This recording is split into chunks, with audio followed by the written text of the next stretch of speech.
good, Megatron. What a brilliant scheme! So this is going to be a little different from my usual video format. Usually when I make a video, I go just a little ambitious. Just a little. It usually takes a while for me to write, research, and edit videos. However, I've always wanted to make reviews. I love discussing my opinion on movies and shows, but currently I don't have enough time to do an in-depth review of a movie right now. Currently, I have life work and other projects such as 2 video ideas. One is still in the making. However, I promised Jurassic Swine the other day that I'd do a review of the movie Jurassic World Rebirth.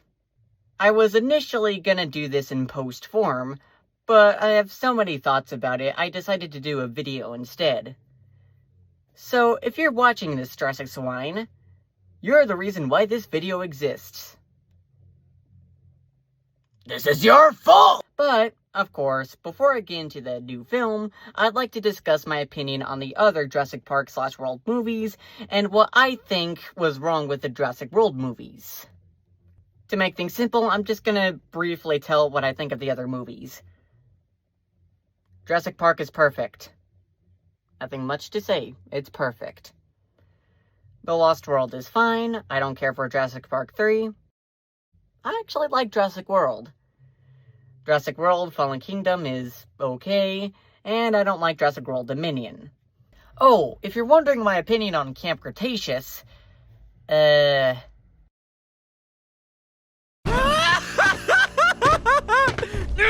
Didum's the big dino hood his widow nose? You think you're slick, Toro? You got nothing! Toro, cause of the horns? Hey, Toro! The horns are pretty much vestigial at this point. Not bad, but not good. Jurassic World Dominion is my least favorite by far. The pacing was horrible, as we skip from one dinosaur scene to another, the characters are boring to unlikable. The movie is overall a mess. I don't even like the old cast coming back. They're just there so the audience can point their fingers at them and go, "Oh, look! It's the characters from the first film!" They just feel forced overall. Most of all, however, the plot is dumb and doesn't really flesh out the world of Jurassic Park. People complain it's about locusts, and that's partially true. I'd argue that's only half of the plot of the movie, albeit the other is about getting Clone Girl back because Dr. Henry Wu doesn't know how to genetically modify. When you were a baby, Charlotte started to show symptoms of a genetic disorder. That's how she died. She didn't know she had it until after you were born. She changed your DNA. She altered every cell in your body to eradicate this disease. No one on Earth has ever known how to do that. Your DNA could change the world. And I have to know how she did it. But I just can't replicate her work if I could just study you. Your theories are the worst kind of popular tripe, your methods are sloppy, and your conclusions are highly questionable. You are a poor scientist, Dr. Venkman. The biggest criticism the Jurassic World movies get is they don't actually give us a Jurassic World. Most of the movies just take place on an island, and that's true. Jurassic World Dominion is the biggest offender of these movies. However, I'd argue there is an example of a movie series that does something similar to Jurassic World, but executes it better. This may sound weird, but I'm using the Planet of the Apes reboot as an example.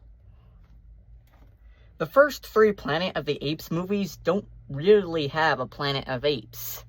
It's all about how the Planet of the Apes came to be, similar to how Jurassic World was setting up a new Planet of Dinosaurs. Rise of the Planet of the Apes is all about how apes became intelligent. The second movie, Dawn of the Planet of the Apes, is all about the humans' downfall and the rise of the apes. And the third edition, War for the Planet of the Apes, is about the complete destruction of humanity, complete with their cognitive abilities. Jurassic World is doing something similar, or at least it's trying to. The first movie sets up the park, the second is about the destruction of the island and how the dinosaurs made it to the mainland, and Dominion is about how they conquered the globe. Here's the difference, however. The Planet of the Apes movies had engaging characters that guided us through them. Caesar, Koba, Maurice, Rocket, even the human characters were engaging and felt realistic. The Jurassic World movies had characters that either weren't interesting or were just plain cartoons. See? Not a T-Rex! Owen and Claire really don't hold a movie series in much the same way Caesar does.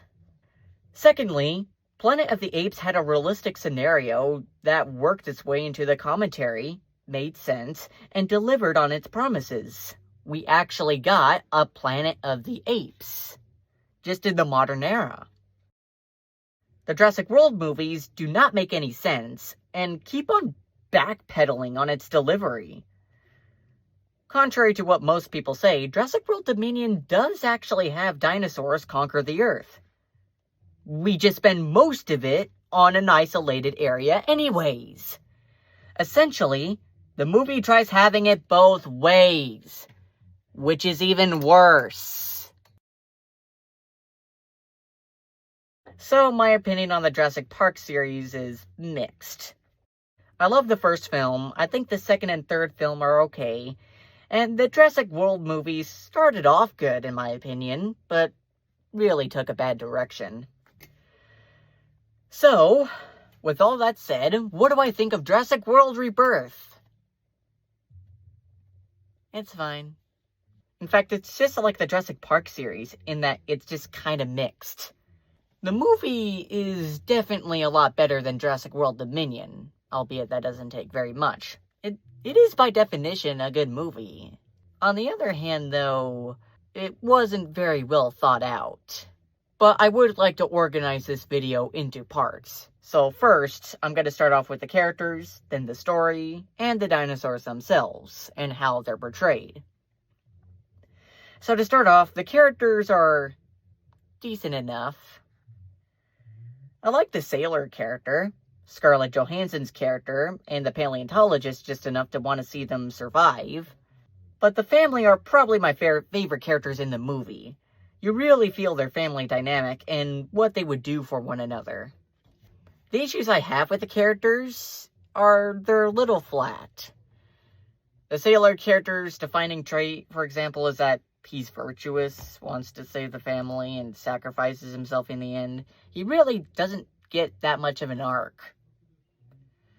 The antagonist of the movie is just a generic jerk who wants to make money at the sacrifice of others. The paleontologist is fascinated by dinosaurs and just sees the wonder in them, etc. Genetically altered freaks? Any that were malformed or just too damn hard for anybody to look at. They left them here. Why not just euthanize them? The average cost of a created species is $72 million. What would you do? Kill it and have to tell your bank, or just carry it forward under R&D? What would I do with mutant dinosaurs from an accounting perspective? Is that really the question? The only characters that aren't flat is the family, maybe, but that's about it. This is also another Jurassic World movie where most of the characters who die are background characters or just big bad jerks. All except for one, really. The dynamic between the characters also just feels kind of empty. The family, for example, just happen to be picked up by the main characters, and then they're immediately separated. So by the end of the film, when they find each other again, we really don't feel anything for them. They just feel like two groups of people that are lumped together on an island. The biggest issue I have with the characters is their drama is done very lazily. At some point in the movie, the Sailor Man and Scarlett Johansson's character are just talking, and out of nowhere, the Sailor Man just brings up, "Oh, I'm really sorry about blank getting into a car accident." The characters just start telling us their backstory, or other characters' backstory, as if we already knew it, and they expect us to sympathize with them as a result. There's a point in the movie where Scarlett Johansson's character is just all teary-eyed, as if the movie really expected us to believe the trauma that much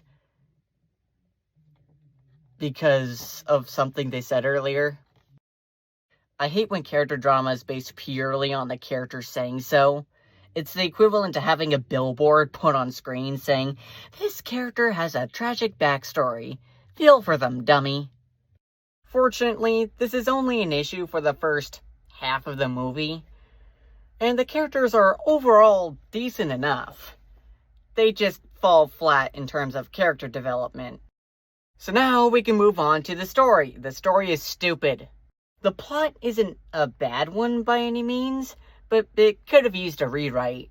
The plot takes place after the events of Jurassic World Dominion, and it centers around the characters collecting DNA samples from the largest de-extinct animals for a potential medicine for heart disease, while also encountering obstacles such as Spinosaurs, Mosasaurs, and the mutants. The movie is structured like a video game, where we go on quests to obtain DNA samples, then just move on to the next obstacle. In all fairness, the action scenes are actually fun and provide their own twist.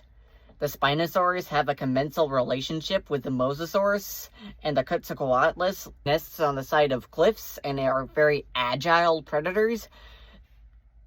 The Distortus Rex is supposed to be intelligent, but that's not very well established. I will talk about the Distortus Rex later. But there's not much of a unifying element between most of them, besides maybe the medicine plot, but even that's dropped by the end of the movie.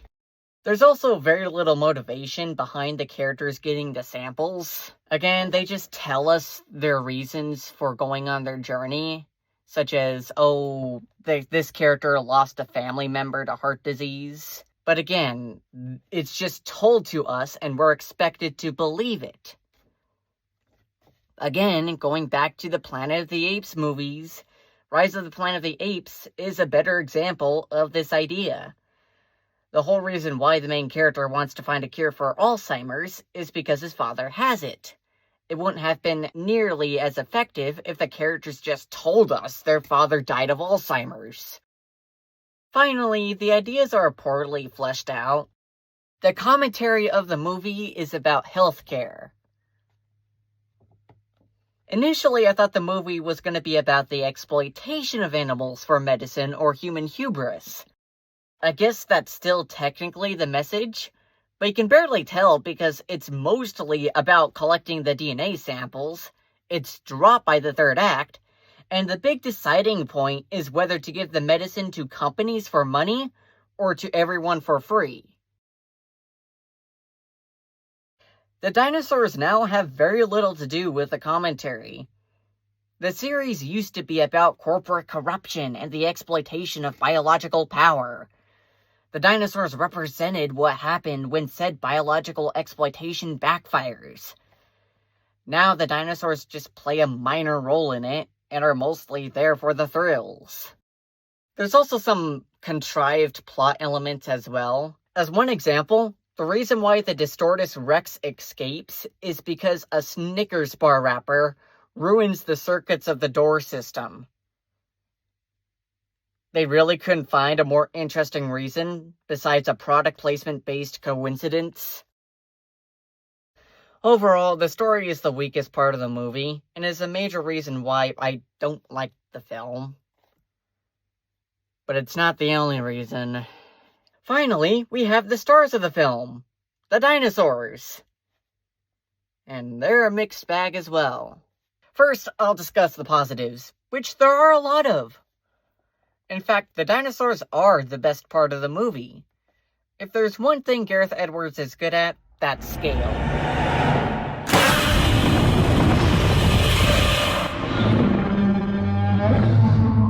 Gareth Edwards is the same person who directed Godzilla 2014, and he's perfect for directing a Jurassic World movie. The dinosaurs, and non-dinosaurs of course, feel huge and appropriately intimidating. The Tyrannosaurus Rex is probably the best example, as it's actually allowed to be scary. Throughout the Jurassic World series, the T-Rex is treated more like an anti-hero. In Jurassic World, it was fine, because she's only in the climax, so I can easily dismiss the final battle as territorial behavior. The other two movies, however, lean more into it, which began to feel phony after a while. So it's a nice breath of fresh air to finally see the Tyrant Lizard King return to form as an intimidating threat. We even get the river chase from the original novel. What caught me by surprise, though, was the Distortus Rex doesn't actually get defeated. Behind the scenes, the Distortus Rex was meant to be killed by the T-Rex in a battle, but it was cut from the film in the long run, and I actually appreciate this choice, as it diverts our expectations, and the T-Rex really doesn't get that much screen time, which I'll get into later.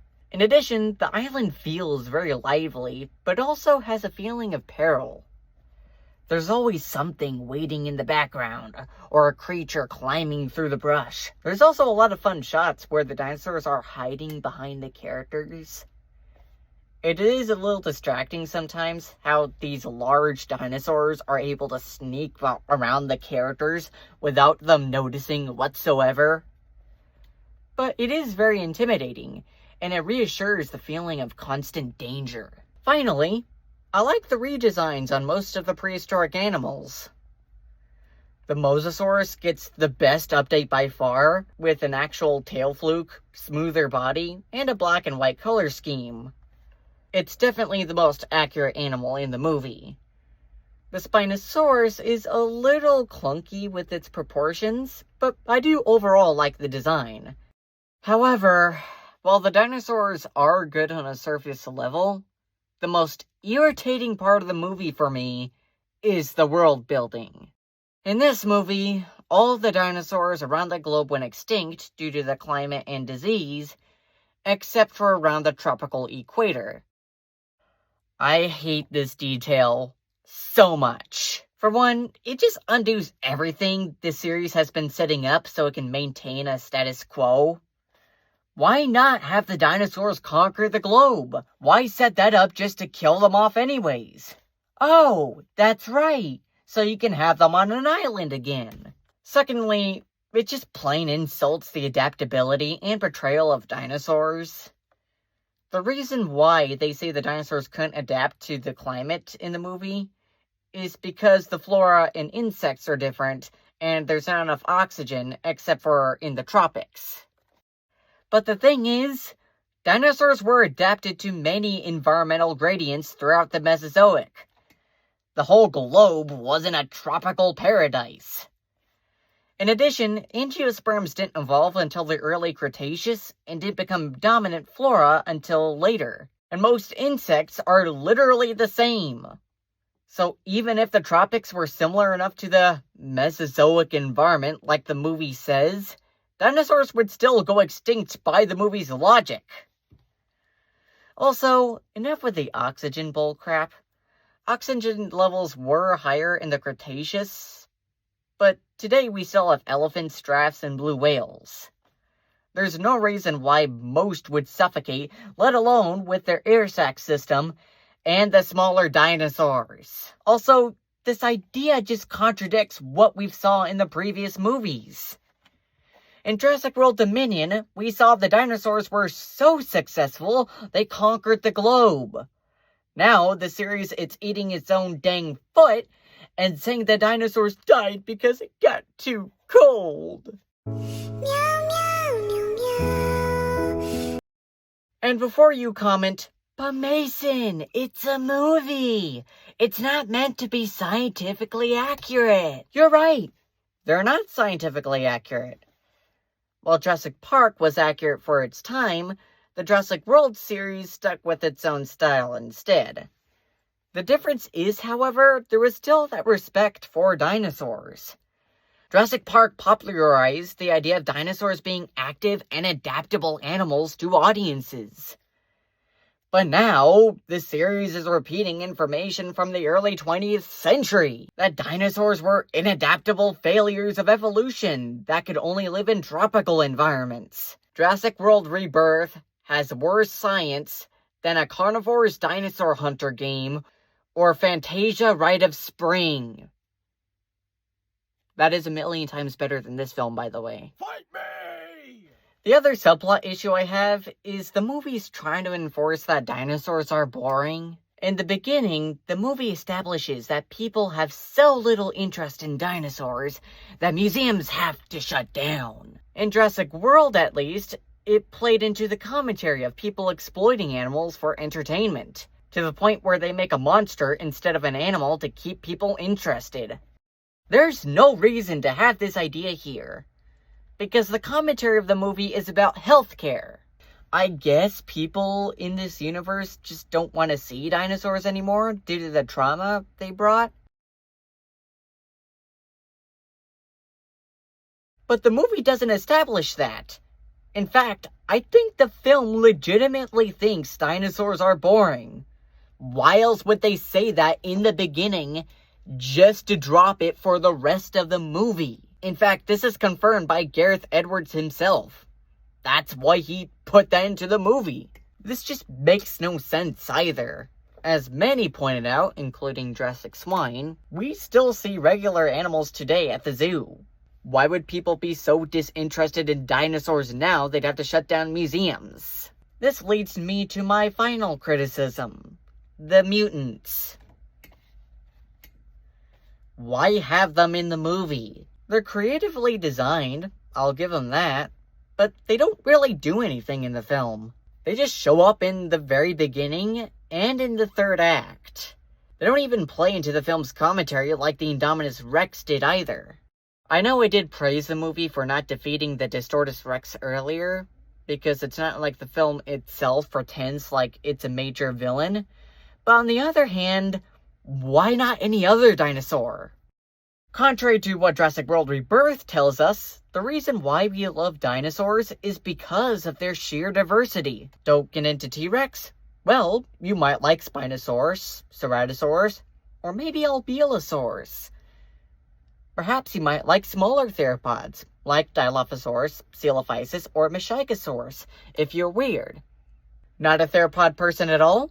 Well, you still have sauropods, prosauropods, ceratopsians, stegosaurs, etc. And we love watching movies like this, even if they're bad, to see our favorite dinosaurs brought to the screen. Heck, look at the Carnivore's Dinosaur Hunter community. That's all about embracing the inaccurate retro dinosaur look. Yet, they're treated as living, breathing animals. So why in the world of 150 million years of dinosaur evolution are we opting for made-up ones instead? Heck, even Jurassic World Dominion, as bad as it is, embraced the diversity of dinosaurs and didn't have a hybrid. Yet, that movie still managed to make a lot of money. I just don't get it. At all. This movie has the best surface-level treatment of dinosaurs, and the worst. It has a lot of spectacle and thrills, but it downplays, disrespects, and misunderstands the clade of dinosaurs at a fundamental level. It portrays dinosaurs as threatening and majestic beasts, yet casts them as boring, inadaptable failures that need gimmicks to keep us entertained. And personally, I find that irritating. All in all, with everything into consideration, Jurassic World Rebirth had a lot going for it, but failed in its delivery. The characters aren't very memorable, the story is too much like a video game, and while the dinosaurs are worth the watch, it portrays them in a really poor light. I would give this film a 4.5 out of 10. Not as bad as Dominion, but that doesn't make it any better. So, this is my first review. I'd like to know what you thought of it, and if you agree or disagree, and why. I hope this was a serviceable enough video for you at Jurassic Swine, and I hope to see you all soon. Bye.